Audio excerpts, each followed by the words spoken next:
ಎಲ್ಲ ಗೌರವಾನ್ವಿತ ಬಂಧುಗಳೇ, ತಾಯಂದಿರೇ,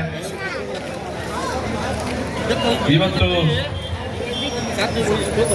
ಸಹೋದರ ಚೆಲುವರಾಜು ವಾಯುಪುತ್ರ ಅವರು ಕನ್ನಡ ರಾಜ್ಯೋತ್ಸವ ಕಾರ್ಯಕ್ರಮ ಇದೆ. ಇಲ್ಲಿ ನೋಡಿದ್ರೆ ಒಂದು ಸಿನಿಮಾದ ಟೀಸರ್ ಬಿಡುಗಡೆ ಮಾಡುವಂತಹ ಸೌಭಾಗ್ಯ ನನಗೆ ಬಂದಿದೆ. ಹಾಗೆ ಗೆಳೆಯರಿಗೆ ನಾನು ಕೃತಜ್ಞತೆಗಳು ಮತ್ತು ಅಭಿನಂದನೆಗಳನ್ನು ಸಲ್ಲಿಸ್ತೇನೆ. ಮತ್ತು ವಿಶೇಷವಾಗಿ ಈ ಮಾವುತ ಚಿತ್ರದಲ್ಲಿ ನಾಯಕನಾಗಿ ನಟಿಸಿರ್ತಕ್ಕಂಥ ಲಕ್ಷ್ಮೀಪತಿ ಬಾಲಾಜಿ ಇಲ್ಲಿ ನೋಡಿದ್ರೆ ಆರ್ಡಿನರಿಯಾಗಿ ಕಾಣಿಸ್ತಾನೆ, ಬಟ್ ಕ್ಯಾಮರಾದಲ್ಲಿ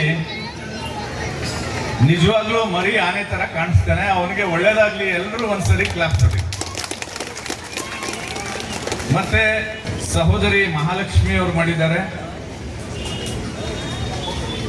ಲಕ್ಷ್ಮೀಪತಿ ಬಾಲಾಜಿ, ಮಹಾಲಕ್ಷ್ಮಿ ಇವರ ತಂಡದ ಎಲ್ಲ ಕಲಾವಿದರಿಗೆ ಚಾಮುಂಡೇಶ್ವರಿ ತಾಯಿ ಆಶೀರ್ವಾದ ಮಾಡಲಿ. ಜನವರಿ 2026ರಲ್ಲಿ ಬಿಡುಗಡೆ ಆಗ್ತಕ್ಕಂಥ ಈ ಸಿನಿಮಾ ಎಲ್ಲ ರೀತಿಯಲ್ಲೂ ಯಶಸ್ಸನ್ನ ಗಳಿಸಲಿ ಅಂತ ಹೇಳಿ ನಾವೆಲ್ಲರೂ ಪ್ರಾರ್ಥನೆ ಮಾಡೋಣ. ಸಂತು ಅವರನ್ನ ನಾನು ಟಿವಿನಲ್ಲಿ ನೋಡಿ, ನೀವು ನೋಡಿ ಬೆಳಿಗ್ಗೆಯಿಂದ ಸೀರಿಯಲ್ಗಳು ಬರ್ತವೆ. ಬೆಳಿಗ್ಗೆ ಶಾಸ್ತ್ರ ಹೇಳೋರು ಬಂದು ಟಿವಿ ಮುಂದೆ ಕೂತ್ಕೋತಾರೆ. ಆಮೇಲೆ 10 ಗಂಟೆ ಮೇಲೆ ಕ್ರೈಮ್ ನ್ಯೂಸ್ ಬರ್ತದೆ. 8 ಗಂಟೆಯಿಂದ 10 ಗಂಟೆವರೆಗೆ ರಾಜಕೀಯ ಸುದ್ದಿಗಳು ಬರ್ತದೆ ಟಿವಿನಲ್ಲಿ. 10 ಗಂಟೆಯಿಂದ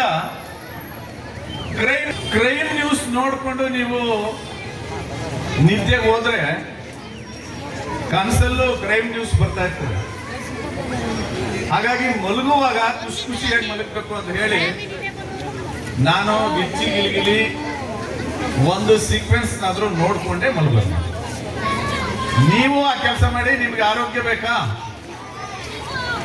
ನೀವು ಟೆನ್ಷನ್ ಇಂದ ಕಡಿಮೆ ಆಗ್ಬೇಕಾ? ನೀವೆಲ್ಲರೂ ಗಿಚ್ಚಿ ಗಿಲಿಗಿಲಿಯನ್ನ ನೋಡಿ ಎಂಜಾಯ್ ಮಾಡಿ, ಆಮೇಲೆ ಮಲ್ಕೊಳ್ಳಿ. ಮಲಗುವಾಗ ಕ್ರೈಮ್ ನ್ಯೂಸ್ ನೋಡಬೇಡಿ ದಯವಿಟ್ಟು. ಜೊತೆಗೆ ಇವತ್ತು ಆರ್ಕೆಸ್ಟ್ರಾದಲ್ಲಿ ಪವನ ಮೆಲೋಡಿಸ್ ತಂಡದವರು ಅದ್ಭುತವಾದ ವಾಯುಪುತ್ರ ಡೆವಲಪರ್ಸ್ನ ಚೆಲುವರಾಜ್ ಅವರ ನೇತೃತ್ವದಲ್ಲಿ ಕನ್ನಡ ರಾಜ್ಯೋತ್ಸವ ಬಹಳ ವಿಜೃಂಭಣೆಯಿಂದ ನಡೀತಾ ಇದೆ. ಈ ರಾಜ್ಯೋತ್ಸವದಲ್ಲಿ 2 ವಿಶೇಷಗಳು ಜನ ನೋಡಿದ್ದಾರೆ. ಒಂದು, ಮಾವುತ ಸಿನಿಮಾದ ಟೀಸರ್ ಬಿಡುಗಡೆ ಆಗಿದೆ.